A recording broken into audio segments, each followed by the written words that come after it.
Is mis Colm hAnluain agus Scéal in lé inniu ná Meabhrach an bábín is cliste daun. Sular rugu Meabhrach bhí bhhaí angnóthach. Leis I Scéal gach iad an bhábín istithe na bolog. Chur sí clósan a bholog gach lá go gloiseach an bábín ceol agus teangacha sular rugu é. Bhí mami agus daddy gíre bábín cliste a bheith acu. Chur siad an telefís gach ihe go gloiseach sé an nuacht. Agus nach orra a bhí an lóchar nuair a rugu an bábín. Bócha le bhí an.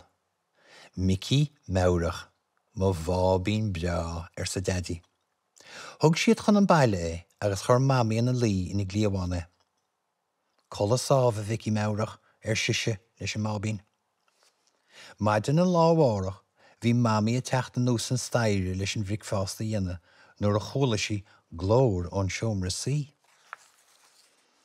Cad é a chonig mami nuair a doscail sí an doras ach Meabhrach ina hí an tolog agus é ag léamh an fápéir. Níos muile sa lá, chuide Micí le daddy an cár a chóirú. Tá gasúir clisteann seo ag an gan dát sa daddy. An tróna sin, leabhar Micí den chéad úr. Bhhail am dul chun na scoile amárach sesin. Chum Meabhrach scoil an lár na bhárach. Hí sé síos agus dreagar sé gach ceist. Bhí iontas na páistí eile. Ag deireann lé thug an múntúir buchas do Vicky as teach chun na scoile. Ní róla mé irid riamh a lámháin siise. A meallach chun máile dúirt Meabhrach gur bhhail scoile an ollscoil le bheith na rochtúir. I gan caicíise, bhí Meabhrach ag gobar mar rochtúir san ospidéal. Bhí meas mór I gachéinéir.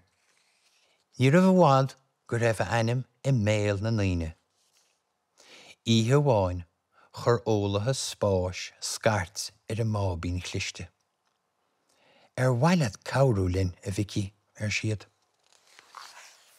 An lár na bhárach chu daddy, mami agus Meabhrach go lár anad an spás taistil. Cha Micí an deire seachtainna ag olbhú. Dag sé sláán ag mami agus daddy dé luan, agus dimí leis amach sa spás mar a bheith an chéir hinne an. Bhí an daun mór ag covid Meabhrach agus é mus sa spás ag siúl. Inistúin ceart a hílann tú an spás sa fearr as lár anad an spás taiste leis. Déach Meabhrach sús an spéir mór agus na réaltaí ó sa cheann. Déach sé síos an spéir mór agus na réaltaí híos faoi. Déach sé hart agus é ag mónar leis féin. Leabhar amach a Vicky sna hólathe. Ní chluise muid gceart tú. Tá mé gíre bhhaí! Scread Meabhrach. Túair a sé sa mami leis na hólathe, túair reis má bhábín láithreach. Thug siad Meabhrach céal díreach chun an talamh. Bhí leath náide nuair a tháinig sé amach as an spáslang. Rinne mami rás isteach go bun an staire agus sciub sí hiúil a bábín. Ar mábín beag álainn sa mami agus fóg sí é. Ar mábín beag cróga sa daddy. An féiling dul álainn is sa Micí. Thug mami folca dó nuair a chóisiad chun an baile. Hása sé sin é. Chur daddy cigildan.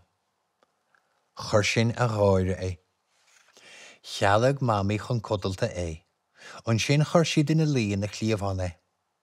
Bhí lóchar ortha a mábín beag a bheith reis sa maile. Ar mábín beag Meabhrach hain sa mami. Dan Meabhrach sa maile an lá sin amach, agus bhí sé cosú le gach aon bhábín eile. A go bháin ag deire seachtainna. Is mai leis lámh chuide thuirta na dochtarí san ospidéal ag deire seachtainna.